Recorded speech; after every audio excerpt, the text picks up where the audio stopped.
नमस्कार, स्वागत है आपका मुख्य समाचार की इस वीडियो में। जी हाँ दोस्तों, अभी आप सभी के लिए बड़ी खबर। अगर आप एक किसान हैं तो आपके लिए बेहद बड़ी खबर निकल के आ रही है केंद्र सरकार की तरफ से। इसी के साथ सब्जियों को लेकर एक बड़ी खबर है। और अगर आप मुर्गी पालन, मत्स्य पालन या दुकान चलाते हैं तो आपके लिए बेहद बड़ी खबर निकल के आ रही है सरकार की तरफ से, क्योंकि केंद्र सरकार ने 20 अप्रैल को लॉकडाउन में ढील देने जा रही है। तो वीडियो के साथ बने रहिए दोस्तों। और अगर आप कहीं देश विदेश में फंस गए हैं तो सरकार आपकी मदद करेगी, बस आपको करना होगा ये काम। ये बिहार वालों के लिए बड़ी खबर है। जी हाँ दोस्तों, जानेंगे एक एक करके विस्तार से। तो वीडियो को लाइक नहीं किया तो वीडियो को लाइक कर दीजिए। चैनल पर पहली बार आए हो तो चैनल को सब्सक्राइब भी कर लीजिए। दरअसल आपको बता दें कि सरकार ने 3 मई तक लॉकडाउन बढ़ा दिया है। उसी को लेकर बड़ी खबरें निकल के आ रही हैं। लेकिन 20 अप्रैल को कुछ काम शुरू होने वाला है। सभी खबरों को जान लेना आपके लिए बेहद जरूरी है, तो वीडियो को लास्ट तक देखते रहिए। और हाँ, मोदी सरकार ने लॉकडाउन को 3 मई तक के लिए बढ़ा दिया है। तो आपकी क्या राय है, कमेंट बॉक्स में जरूर बताएं।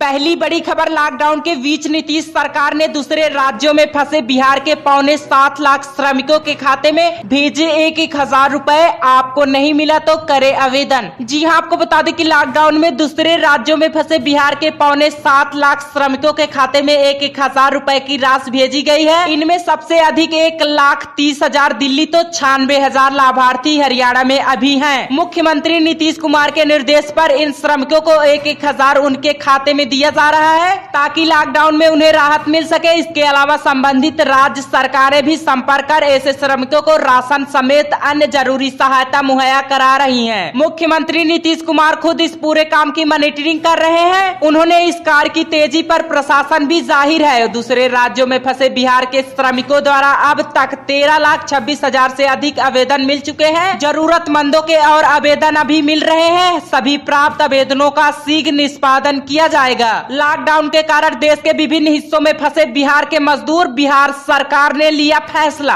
जी हाँ, आपको बता दें कि कोरोना वायरस के बढ़ते संक्रमण के कारण देश में लॉकडाउन जारी है। इस कारण देश के कोने कोने में प्रवासी मजदूर फंसे हुए हैं, जिन्हें काफी परेशानी हो रही है। बिहार के मजदूरों की मदद के लिए बिहार सरकार आगे आई है। मुख्यमंत्री नीतीश कुमार के निर्देश पर इनके खातों में तत्काल 1,000 रुपए भेजे जा रहे हैं। यह पूरा मुख्यमंत्री की देखरेख में हो रहा है। दरअसल आपको बता दें कि दिल्ली में 10 जगहों पर बिहार सरकार ने की मजदूरों के लिए खाने की व्यवस्था। लोगों को सहायता देने के साथ साथ बिहार में लगभग 10 जगहों पर प्रवासी मजदूरों के लिए खाने की व्यवस्था की गई है। यहां उन्हें 2 टाइम का खाना दिया जा रहा है। दिल्ली स्थित बिहार भवन से प्रवासी मजदूरों को राहत के काम की मॉनिटरिंग की जा रही है। आपको बता दें कि बिहार में कोरोना वायरस से संक्रमित मरीजों की संख्या बढ़कर 70 हो गई है। बिहार के नालंदा और मुंगेर जिलों में बुधवार को कोरोना वायरस संक्रमण के 4 नए मामले सामने आए। बिहार के नालंदा और मुंगेर जिलों में बुधवार को कोरोना वायरस के संक्रमण के 4 नए मामले सामने आने के साथ ही प्रदेश में कुल ऐसे मामलों की संख्या बढ़कर 70 हो गई है। इनमें से एक की 21 मार्च को मौत हो गई थी। स्वास्थ्य विभाग के प्रधान सचिव संजय कुमार ने बुधवार को बताया कि नालंदा जिलों में 2 महिलाओं और 1 पुरुष को कोरोना वायरस से संक्रमित होने की पुष्टि हुई है। तीनों लोग दुबई से लौटे थे, एक व्यक्ति के संपर्क में आए थे।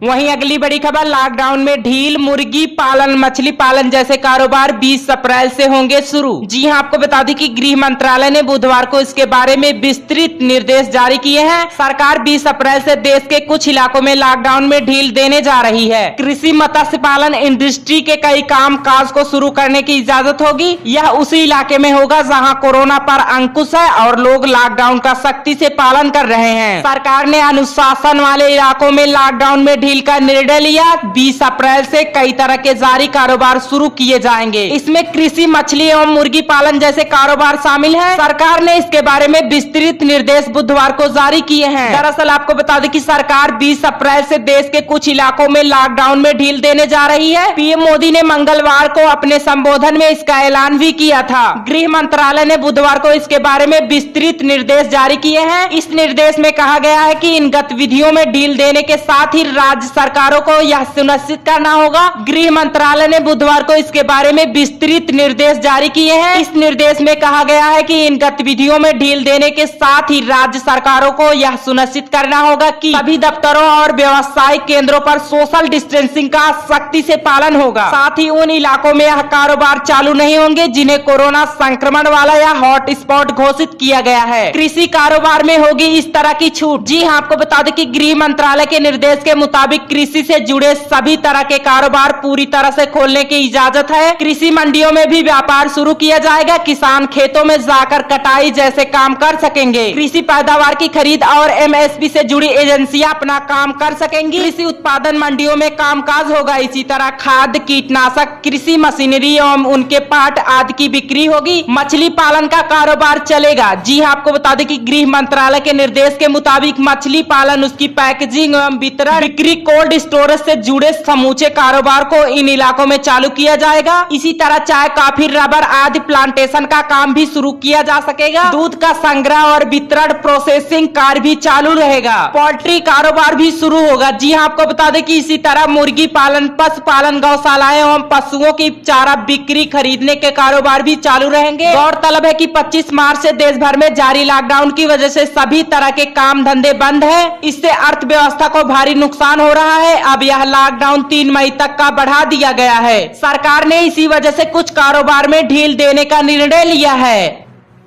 अगली बड़ी खबर, लॉकडाउन 2 में किसानों को बड़ी राहत। किसानों को 3 दिन के भीतर मिलेगा फसलों का दाम। जी हां, आपको बता दें कि केंद्रीय कृषि एवं किसान कल्याण राज्य मंत्री कैलाश चौधरी ने कहा कि किसानों से खरीदी गई फसलों के दाम का भुगतान महज 3 दिनों के भीतर किया जाएगा और राज्यों से फसल खरीद की समुचित व्यवस्था करने को कहा गया है। कोरोना वायरस की रोकथाम के मद्देनजर देशव्यापी लॉकडाउन के बावजूद मध्य प्रदेश और पंजाब समेत कई राज्यों में गेहूं की सरकारी खरीदारी बुधवार से शुरू हो रही है। हरियाणा ने पहले सरसों और बाद में 20 अप्रैल से गेहूं की खरीदारी शुरू करने की घोषणा की है। कैलाश चौधरी ने IANS से कहा कि कोरोना महामारी संकट की घड़ी में केंद्र सरकार किसानों के साथ खड़ी है और उनके हित में कई बड़े फैसले लिए गए हैं। उन्होंने कहा कि पहले जहां फसलों की खरीद के बाद किसानों को फसल के दाम के भुगतान में महीने भर का विलम्ब हो जाता था, वहां अब महज 3 दिनों के भीतर उनके फसलों का दाम मिलेगा और इस संबंध में राज्य सरकारों से कहा गया है कि वे इसकी रिपोर्ट जल्द भेजे। चौधरी ने कहा कि प्रधानमंत्री ने कहा है कि किसानों का कोई काम नहीं रुकेगा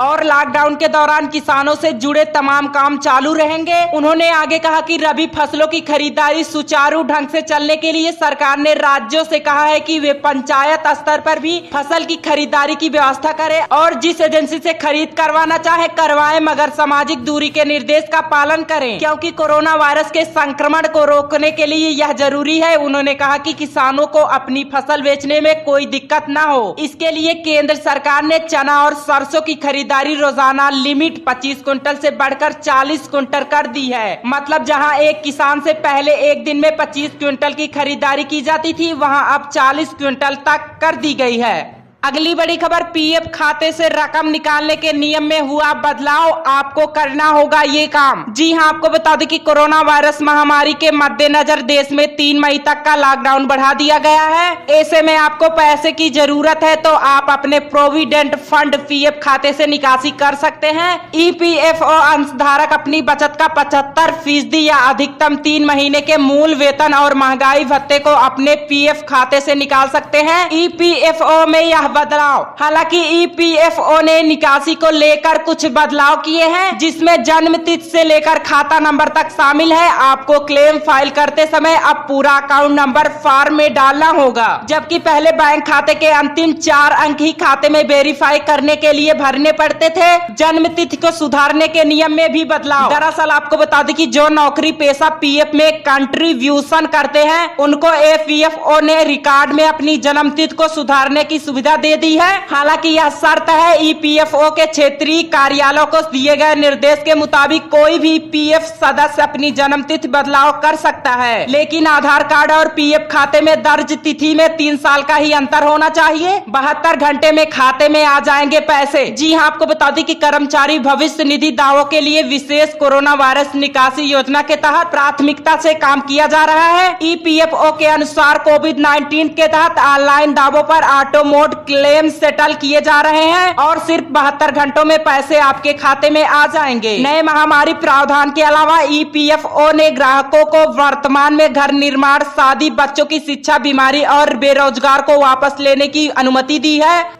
अगली बड़ी खबर, कोरोना संकट के बीच थोक महंगाई पर राहत, मार्च में आई थी मामूली गिरावट। जी हां, आपको बता दें कि थोक मूल्य सूचकांक पर आधारित महंगाई दर फरवरी के 2.26% के मुकाबले मार्च में गिरकर 1% रह गई। थोक महंगाई दर 1% रह गई। फरवरी में थोक महंगाई दर 2.26 थी। आपको बता दें कि मार्च के महीने में थोक महंगाई के मोर्चे पर मामूली राहत मिली है। दरअसल वाणिज्य और उद्योग मंत्रालय ने थोक मूल्य सूचकांक पर आधारित महंगाई के आंकड़े जारी किए हैं। इन आंकड़ों के मुताबिक मार्च में महंगाई दर फरवरी के 2.26% के मुकाबले गिरकर 1% रह गई। खाद्य महंगाई मार्च में गिरकर 4.91% पर रह गई। जी हां, आपको बता दें कि इस दौरान देश में खाद्य वस्तुओं की कीमतों में बड़ी गिरावट आई है। खाद्य महंगाई मार्च में गिरकर 4.91% रह गई, जबकि इससे पिछले महीने यह 7.79% थी। सब्जियों की महंगाई दर मार्च में गिरकर 11.90% पर रह गई, जबकि इससे पिछले महीने में यह 29.97% पर थी। हालांकि इस दौरान प्याज महंगा बना रहा। ईंधन और बिजली उत्पादों में 1.76% की गिरावट देखने को मिली, जबकि विनिर्मित वस्तुओं की कीमतों में 0.34% की वृद्धि हुई है। लॉकडाउन का आंकड़ों पर असर। जी हां, आपको बता दें कि कोरोना वायरस महामारी के चलते 25 मार्च से शुरू हुए देशव्यापी लॉकडाउन का असर इस महीने के दौरान सरकार की ओर से बताया गया है कि कोरोना वायरस के प्रकोप और लॉकडाउन के कारण आंकड़े अस्थायी नहीं रहे। आगे चलकर इन आंकड़ों में उल्लेखनीय परिवर्तन हो सकता है। खुदरा महंगाई पर भी राहत। जी हां, आपको बता दें कि इससे पहले खुदरा महंगाई के आंकड़े जारी हुए थे। मार्च में खुदरा महंगाई दर घटकर 5.91% रह गई, जबकि फरवरी में खुदरा महंगाई दर 6.58% थी। हालांकि इस दौरान पिछले साल खुदरा महंगाई दर महज 2.86% थी। दरअसल खाने पीने की वस्तुओं के दाम घटने से खुदरा महंगाई दर में यह गिरावट आई है। इससे पहले जानकारी तक लगातार 7 महीने महंगाई दर में इजाफा हुआ था।